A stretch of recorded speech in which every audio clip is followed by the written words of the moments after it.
Bismillahirrahmanirrahim. Assalamualaikum warahmatullahi wabarakatuh. Alhamdulillahi rabbil alamin. Wassalatu wassalamu ala nabiyyina wa habibina wa maulana Muhammad wa ala alihi wa sahbihi ajma'in wa man tabi'ahum bi ihsan ila yaumiddin, amma ba'du. Alhamdulillah Bapak Ibu, alhamdulillah hari ini kita berada di tempat yang alhamdulillah sangat berkah sekali bersama guru-guru kita, Ustadz Riza, Ustadz Ustandi. Mudah-mudahan kita semuanya dapat ilmu yang bermanfaat hari ini. Amin ya rabbal alamin. Kalau kita bicara tentang empati Bu, Bapak, orang yang paling tinggi rasa empatinya itu adalah Rasulullah Sallallahu Alaihi Wasallam. Di dalam hadis-hadisnya beliau banyak bersabda tentang bagaimana kita menyayangi orang lain. Dan di dalam perilakunya pun terlihat. Contoh Bu, orang yang paling berhak untuk kita berikan empati siapa? Orang yang terdekat dengan kita. Siapa orang yang terdekat dengan kita Bu? Keluarga kita, tetangga kita, guru-guru kita, murid-murid kita, dan orang yang ada di sekitar kita. Maka Nabi memerintahkan kepada kita semuanya untuk berbaik-baik pada tetangga. Maka di antara haknya tetangga itu apa Bu? Kalau kata Nabi, kalau tetanggamu ada yang sakit, kita disuruh apa Bu? Disuruh jenguk. Kalau tetangga kita ada yang dapat kesusahan, kita disuruh datang untuk menghiburnya, untuk membantunya. Kalau ada tetangga kita yang sedang ditimpa kesenangan, kita disuruh datang memberikan selamat. Pertanyaannya, kita sudah melakukan itu apa belum? Kalau tetangga kita Bu beli kulkas baru 4 pintu. Kita nih datang nih Bu ya, ngasih ucapan selamat.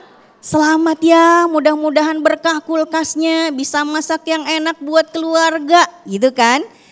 Pertanyaannya, setelah Ibu kasih selamat sama tetangga, saat Ibu balik badan masih ikhlas nggak ngucapin selamatnya?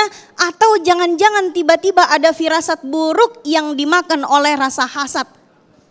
Alah, paling belinya pakai peleter gitu. Suudzon akhirnya. Allah paling ini, paling itu. Banyak sekali rasa hasad dalam hati kita yang membuat kita kehilangan rasa empati. Kalau saudara atau tetangga kita ditimpa kesusahan, kita disuruh menghibur Bu. Nih misal tetangga Ibu kehilangan motor ya. Kira-kira Ibu ngomong apa ke tetangga?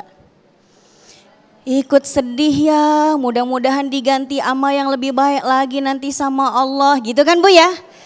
Tapi di belakang tetangga ini Ibu tetap merasakan empati itu atau malah ngomongin dan nyukurin? Tuh kata Ibu nyukurin tuh.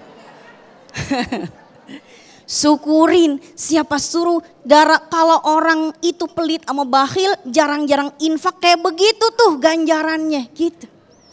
Ini bukan ibu-ibu di sini. Bukan, itu ibu-ibu yang ada di Zimbabwe Bu. Bukan di sini. Ibu-ibu di sini mah semuanya orangnya punya rasa empati yang tinggi. Alhamdulillah. Nah ini kepada tetangga kita disuruh berempati. Terus Nabi bagaimana empatinya? Jangan ditanya Bu kalau Nabi. Jangankan pada saudara, jangankan pada tetangga, jangankan ke sesama muslim. Pada non muslim saja Nabi, Masya Allah luar biasa. Ibu kalau di sini ada yang pernah ke Taif, ada Bu?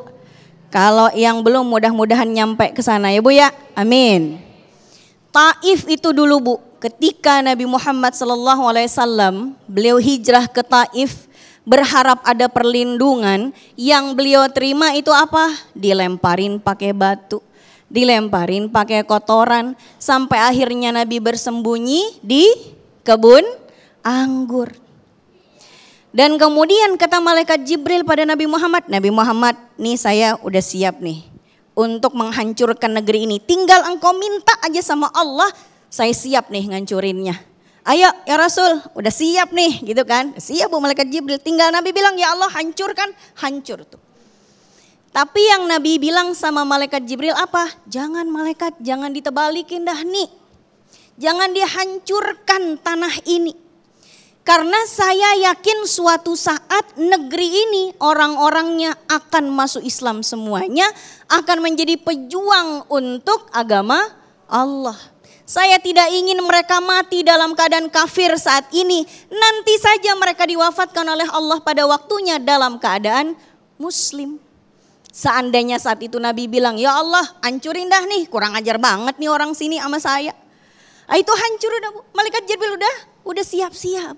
Dan terbukti 10 tahun kemudian terjadi Fathu Makkah. Orang-orang Taif semuanya datang ke hadapan Rasulullah dan bersyahadat di hadapan Rasul. Ya memang seperti itulah Nabi kita. Jangankan sama sesama muslim, sama orang non muslim pun berempati. Dalam satu hadis juga dikatakan bahwa saat ada seorang yang non muslim wafat, meninggal dunia, saat itu kerandanya dibawa mau dimakamkan, Nabi ngapain Bu? Yang tadinya Nabi duduk, Nabi berdiri memberikan penghormatan. Dan kemudian sahabat bilang, ya Rasul itu bukan muslim, ngapa berdiri ngormatin? Kata Nabi apa? Itu manusia, itu ciptaan Allah juga. Punya saudara juga, punya keluarga juga, dia itu keluarganya lagi berduka. Masa kita nggak mau menghormati, masa kita nggak mau berduka atas musibah orang lain? Tuh Bu, Nabi kita kayak begitu. Itu Bu, empati Nabi yang begitu tinggi itulah yang membuat kaum musyrikin itu jatuh cinta kepada beliau dan ingin masuk Islam banyak sekali. Maka buktinya Nabi Muhammad wafat dalam keadaan ratusan ribu para sahabat itu masuk Islam. Padahal kalau dipikir-pikir ya Bu ya, mukjizatnya Nabi Muhammad dibandingkan nabi-nabi yang lain itu paling minimalis Bu. Coba Ibu sebutin mukjizatnya Nabi Muhammad apa? Al-Quran kan? Nah, yang paling magic kayak nabi-nabi yang lain apa Bu? Menghidupkan orang mati bukan Nabi? Bukan Nabi Muhammad? Bu, pernah nggak ngelihat ada cerita tongkatnya Nabi Muhammad tiba-tiba jadi ular gitu? Ada?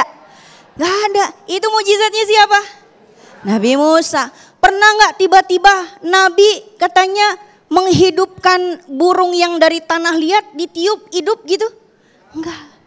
Itu mukjizatnya Nabi Isa. Tiba-tiba ada onta keluar dari bebatuan gitu di tangannya Nabi. Ada cerita begitu? Gak ada. Itu ceritanya Nabi. Nah lo Ibu. Oh, Nabi siapa? Ayo. Nabi Soleh.